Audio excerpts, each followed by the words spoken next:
শনিবার কালাইন লক্ষ্মীপুরে অসম গণ পরিষদের কাছাড় জেলা কৃষক সভাপতি মৌলানা এনামুল্লাহ এবং অসম গণ পরিষদের কাটিগড়া সমষ্টি কর্মকর্তারা একত্রিত হয়ে সংবাদ সম্মেলনে প্রথমে রাজ্যবাসীকে ঈদের শুভেচ্ছা জ্ঞাপন করেন। কাছাড় জেলা কৃষক সমিতি সভাপতি মৌলানা এনামুল্লাহ লস্কর বর্তমান শিলচর লোকসভা আসনের বিজেপি প্রার্থী পরিমল শুক্লবৈদ্যকে ভোট দিয়ে নির্বাচিত করার আহ্বান করেন। যেহেতু অসম গণ পরিষদ দল রাজ্যের বিজেপি সরকারের সঙ্গে মিত্র জোট, যার কারণে অসম গণ পরিষদ দলীয় কর্মীবৃন্দ শিলচর ও করিমগঞ্জের বিজেপি দলের প্রার্থীকে গণপরিষদীয় কর্মকর্তারা বিজেপি প্রার্থীকে গণপরিষদ দলের প্রার্থী হিসেবে গণ্য করেছেন। মৌলানা এনামুল্লাহ লস্কর লক্ষ্মীপুরে সংবাদ সম্মেলন করে বলেন, তিনি ইসলাম ধর্মাবলম্বী শিলচর লোকসভা আসনের বিজেপি প্লাস এজিপি এক। তিনি মুসলিম হয়ে মুসলিম সমাজের কাছে অনুরোধ করেন শিলচর আসনের প্রার্থী পরিমল শুক্লবৈদ্যকে ভোট দিয়ে জয়যুক্ত করার জন্য, কারণ দেশে এখন বিজেপি শাসন করে আসছে। পূর্বে জাতিবাদে বিভাজন করে রেখেছে কংগ্রেস, আর সমস্ত ভারতের মুসলিম জাতিবাদ হিসেবে কংগ্রেস মুসলিম জাতির ব্রেইন ওয়াশ করে বার্তা দিয়েছে। ভারতে মুসলিম থাকতে হলে কংগ্রেসের বিকল্প কোনো দলকে ভোট দিলেও বাংলাদেশ পাকিস্তান যেতে হবে, এই কথা বলে মুসলিম জাতি কংগ্রেসের অটোমেটিক ভোটদানের মেশিন বানিয়ে 70 বছর রাজ করছে। আর আসামে মুসলিম জাতিকে পাট্টা দিব বলে 70 বছর পার করে দিয়েছে। তখন গুজরাটের মুখ্যমন্ত্রী নরেন্দ্র মোদীর নেতৃত্বে দেশে বিজেপি অধিষ্ঠিত হয়। এতদিন ভাওতাবাজি করে মুসলিম বিরোধী কার্যকলাপ করে আসছে কংগ্রেস সরকার। ভারতে কংগ্রেসের সময় ফুরিয়ে গেছে। অসম গণ পরিষদ বিজেপি সরকারের সঙ্গে জোটে রয়েছে। এনামুল্লাহ লস্কর বলেন, জাতি ভাগ করে ভোট নেওয়ার দিন শেষ। বাবরি মসজিদ দেখে ভোট নেওয়ার দিনও শেষ। এনআরসি দেখিয়ে ভোট নেওয়ার দিন শেষ। উচ্ছেদ দেখিয়ে ভোট নেওয়ার দিন শেষ। এখনকার সময় সব জাতি ধর্মের জনগণ বর্তমান সময়ে জাতপাত বিভেদের রাজনীতি করেন না। এনামুল্লাহ লস্কর আরো দুটি খুব গুরুত্বপূর্ণ কথা বলেন।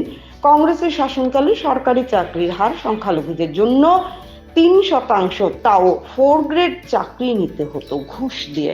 বরাক সফরে এসে মুখ্যমন্ত্রীর খোদ ওনার মন্ত্রীদের মধ্যে ভালো মন্ত্রী হিসেবে পরিচয় দেন পরিমল শুক্লবৈদ্যকে। প্রার্থী পরিমল শুক্লবৈদ্যের উপর মুখ্যমন্ত্রীর এত আত্মবিশ্বাস রয়েছে। এনামুল্লাহ আরো বলেন, কংগ্রেস শাসনে সরকারি চাকরি হোক অথবা হাজিরা কাম হোক, হিন্দুদের প্রাপ্য 90% আর মুসলমানদের সরকারি প্রাপ্য 10%। বিজেপি শাসনে হিন্দু 50% অধিকার, মুসলিম 40%। আমরা সংখ্যালঘুরা বিজেপি এর নরেন্দ্র মোদী সরকারকে ভোট না দিয়ে ভাওতাবাজি কংগ্রেসীদের শয়তানের ফাঁদে পড়ি। তবে বুঝে নিতে হবে, আমাদের স্থান লাইনের আগে থাকার চেষ্টা থাকতে হবে। অসমে বিজেপি সরকার উন্নয়নে হিন্দু মুসলিম দেখে অসম সরকারে বন্টন করেন না। কেন আমরা মুসলিমরা ভোটে বিজেপিকে বয়কট করব?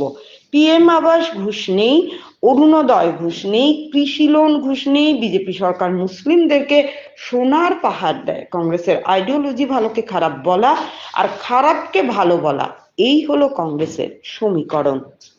দেখুন, বিজেপি হিন্দুত্ববাদী কিনা বিজেপির আইডিওলজি বেলেগ, আমরা অসম গণ পরিষদের আইডিওলজি বেলেগ।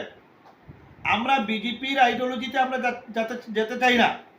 আমরা শরিক দল হিসাবে আমরা এজিপি দল একটা ধর্মনিরপেক্ষ দল, এবং এজিপি দল যেহেতু বিজেপির সঙ্গে আতাতে রয়েছে, আমাদের অ্যালায়েন্স রয়েছে, সেই অ্যালায়েন্স হিসাবে আমরা পরিমল শুক্লবৈদ্যকে আমরা ভোট দেব এবং দেওয়ানোর জন্য আমরা মাঠে নেমে কাজ করব। যেহেতু আমরা বিজেপির সঙ্গে রয়েছি, আমরা এটা চ্যালেঞ্জে বলছি, বিজেপি দল যদি সাম্প্রদায়িকতা করে বা মুসলিম সম্প্রদায়ের উপর কোনো আক্রমণ অত্যাচার করে, তাহলে অসম গণ পরিষদ দল রুখে দাঁড়াবে, তার বিরুদ্ধে প্রয়োজনে আন্দোলন করবে। আতাত মানে এই নয় যে আমরা বিজেপি হয়ে গেছি, এটা কিন্তু নয়। এটা সাধারণ মানুষে তো ভোট দিবে উন্নয়নের দিকে দেখিয়ে। তো ওনার কাটিগড়ার যদি কোনো উন্নয়ন ওনার থাকে না, তো কাটিগড়া মানুষে কীরকম ওনার উপরে আশা রাখবে যে উনি দিল্লি গেলে উনি পরিবহন বিভাগের মন্ত্রী, উনি সড়ক মেলানোর মন্ত্রী নয়, উনি পিএইচই বিভাগের মন্ত্রী নয়, উনি পঞ্চায়েত ডিপার্টমেন্টের মন্ত্রী নয়। আমি বুঝছি, বিজেপি সরকার আবার বাদে উনি ট্রান্সপোর্ট মন্ত্রী ছিলেন। বর্তমানে পুরা আসাম থেকে এমবিআই ট্রান্সপোর্ট ডিপার্টমেন্টকে উঠিয়ে সিন্ডিকেট তৈরি করা হয়েছে। এটা আপনি বলতে পারেন, কিন্তু আমাদের মাননীয় তান মানে রাজার রাজত্ব চলিছে এখন বর্তমানে। এখানে কোনো রেভিনিউ, সরকারের কোনো রেভিনিউ আসছে না। একটা কথা বলি, যদি উনি যদি অসফল মন্ত্রী হতেন, তাহলে এই পরিবহন বিভাগ থেকে গোটা রাজ্যের প্রত্যেকটি বিভাগ থেকে অতি মান উন্নত হিসাবে না না উনি ব্যক্তি হিসাবে খুব ঠান্ডা নম্র ভদ্র, কিন্তু জনগণ আমরা নম্র ভদ্র চায় না, উন্নয়ন চায়। হ্যাঁ, অবশ্যই উন্নয়ন চায়, আর উন্নয়ন হচ্ছে। আসাম সরকার বর্তমানে যেভাবে উন্নয়ন করছে বিগত 70 বছরে যা উন্নয়ন হয়নি আসামে, আজ এই 5 বছরের বা 8 বছর 10 বছরে যে সরকার, এই আমার সর্বানন্দ সনোয়ালের নেতৃত্বাধীন সরকার, হিমন্ত বিশ্ব শর্মার নেতৃত্বাধীন মিত্রজোটের সরকার, বিগত 70 বছরে যা হয়নি এই 10 বছরে আসামে তা করিয়ে দেখিয়েছে। আপনারা যান, রাস্তার দিকে যান, পিএমওয়াই গড় দিকে যান, অরুণোদয়ের দিকে যান, রেশন কার্ডের দিকে চান, যেদিকে যাবেন শুধুমাত্র উন্নয়ন আর উন্নয়ন।